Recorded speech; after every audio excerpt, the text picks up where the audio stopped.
तक south movies को सिर्फ साउथ में ही देखा जाता था, वहीं पे ही उनका क्रेज होता था। लेकिन कुछ सुपर्ब एक्टर्स की वजह से आज साउथ मूवीज को ना सिर्फ इंडिया में बल्कि पूरे विश्व भर में देखा जा रहा है और सराहा भी जा रहा है। उनमें से एक सुपरस्टार का नाम है अल्लू अर्जुन। बंदे की एक मूवी रिलीज हुई जिसका नाम है अंगू वैकुंठपुरथु। मुझे मलयालम बिल्कुल नहीं आती, लेकिन उस बंदे की कॉमेडी पे मैं खूब हंसा, उस बंदे के इमोशनल सीन्स पे मैं खूब इमोशनल हुआ और उस बंदे की डांस का तो जवाब ही नहीं है। 3 दिन से मेरी कार में उसी मूवी का गाना बज रहा है जिस मूवी के लिरिक्स मुझे बिल्कुल समझ में नहीं आते।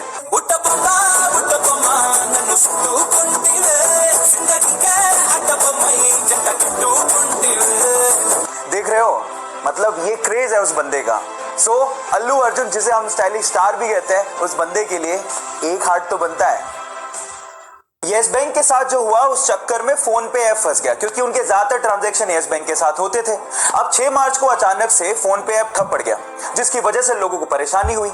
अब इसका फायदा उठाते हुए उनके राइवल पेटीएम ने ट्वीट करते हुए कहा कि डियर फोन पे, पेटीएम सबको अपनाता है, हम आपके कामकाज को संभालने में सक्षम है, हमें आपको सुधारने का मौका दीजिए। इस बात पे फोन पे ने रीट्वीट करते हुए कहा कि डियर पेटीएम, अगर आपका कामकाज इतना ही अच्छा होता तो हम पहले से बोल चुके होते। और उसके बाद जो उन्होंने लिखा वो आप लोगों को सुनना चाहिए। उन्होंने कहा कि संकट की घड़ी में अपने साथियों को छोड़ने की तेजी किस काम की। Foam is temporary but class is permanent. So guys, यहाँ सीखने लायक बात यह है कि संकट की घड़ियां आती जाती रहती हैं। इस सिचुएशन में अपने साथियों का साथ कभी नहीं छोड़ना चाहिए, क्योंकि वक्त बदलते देर नहीं लगती। वो बचपन से ही बोलने में हकलाता था, इसलिए उसे स्कूल जाने तक में डर लगता था, क्योंकि उसके स्कूल के सारे दोस्त उसे चिढ़ाया करते थे। एक दिन उसने अपने दोस्त को कहा कि वो बड़ा होकर एक्टर बनना चाहता है। इस बात पे उसके दोस्त ने रिप्लाई किया कि तू एक लाइन तो ढंग से बोल नहीं पाता, तू एक्टर कहां से बनेगा। ये बात उसके दिल को लग गई और तब उसने स्पीच थेरेपी करने की सोची और धीरे धीरे इंप्रूवमेंट भी आने लगी।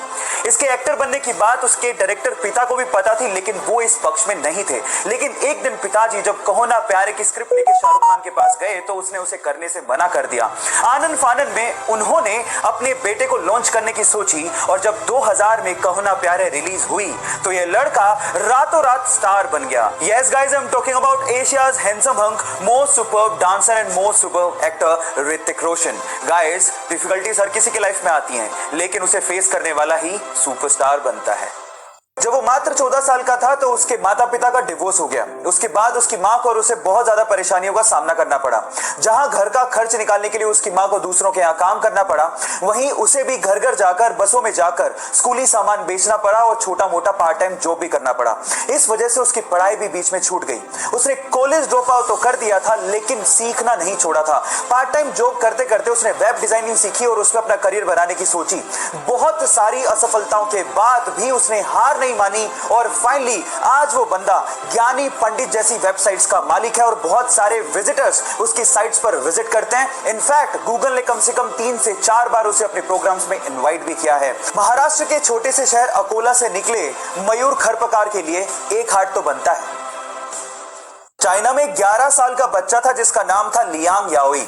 अचानक से उसे पता लगा कि उसे ब्रेन ट्यूमर है और अब वो बच नहीं सकता। उसके बाद जो उसने अपनी मां को कहा वो आप लोगों को ध्यान से सुनना चाहिए। उसने अपनी मां को कहा कि मैं जानता हूं कि अब मैं बच नहीं सकता हूं, लेकिन इस दुनिया में बहुत सारे ऐसे लोग हैं जो दूसरों के लिए कुछ करना चाहते हैं। मैं भी दूसरों के लिए कुछ करके मरना चाहता हूं। मैं चाहता हूं कि मेरी मृत्यु के बाद मेरे सारे ऑर्गन्स डोनेट कर दिए जाए। और गाइस, हुआ भी कुछ यूं ही। डॉक्टर्स ने उसके सारे ऑर्गन्स जरूरतमंदों को डोनेट किए और मरणोपरांत उसके शव के आगे सभी डॉक्टर्स और हॉस्पिटल के स्टाफ ने सर झुकाकर उसे नमन किया। मैं भी इंसानियत का पैगाम देने वाले उस छोटे से बच्चे को सर झुका के नमन करता हूं। क्या आप लोगों ने डेडपूल देखी है? आई थिंक वो मार्वल का सबसे फनी सुपर हीरो कैरेक्टर है और मेरा तो पर्सनल फेवरेट है। लेकिन वो कहते हैं ना कि अक्सर जो लोग दूसरों को हंसाया करते हैं उनकी खुद की जिंदगी दर्द भरी होती है। डेडपूल का कैरेक्टर निभाने वाले इस बंदे की लाइफ की स्टोरी भी कुछ ऐसी है। बचपन से ही वो एंजाइटी और डिप्रेशन का शिकार था। पैसों की तंगी को दूर करने के लिए वो न्यूज़पेपर तक बेचा करता था। 2 साल तक लगातार उसे सुपरमार्केट, वेयर हाउस और रेस्टोरेंट में काम करना पड़ा था। अपने फ्यूचर की इतनी टेंशन थी कि रात रात भर उसे पैनिक अटैक आने लग गए थे। ड्रग्स तक लेना उसने शुरू कर दिया था। डेडपूल के एक रोल के लिए उसे 11 साल और 47 रिजेक्शंस का सामना करना पड़ा था और आज वो बंदा हॉलीवुड में टॉप एक्टर्स की लिस्ट में शुमार है। Yes guys, I am talking about Ryan Ronald. Guys, जिंदगी में इतने बड़े मुकाम हर किसी को हासिल नहीं होते, इसीलिए लाइफ की